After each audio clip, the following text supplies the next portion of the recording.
নমস্কাৰ এক্সাম বন্ধুৰ সৈতে 1 মিনিটত এটা ইম্পৰ্টেণ্ট ট্ৰিক মনত ৰাখক। ট্ৰিকটো হৈছে ইউনিয়ন আৰ্টিকল নাম্বাৰৰ লগত 89 যোগ কৰিলে সেইটো হ'ব ষ্টেট আৰ্টিকল নাম্বাৰ। এনে আৰ্টিকল 72 যাৰ লগত 89 যোগ কৰিলে আৰ্টিকল 161 হয় আৰু আৰ্টিকল 72এ প্ৰেচিডেণ্টৰ পাৰ্ডনিং পাৱাৰক বুজায় আৰু আৰ্টিকল 161এ গভৰ্ণৰৰ পাৰ্ডনিং পাৱাৰৰ বিষয়ে বুজায়।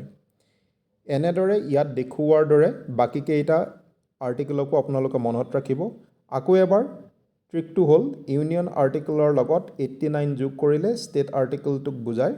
যদি ভিডিঅ'টো চাই ভাল লাগিছে তেন্তে ছাবস্ক্ৰাইব কৰক।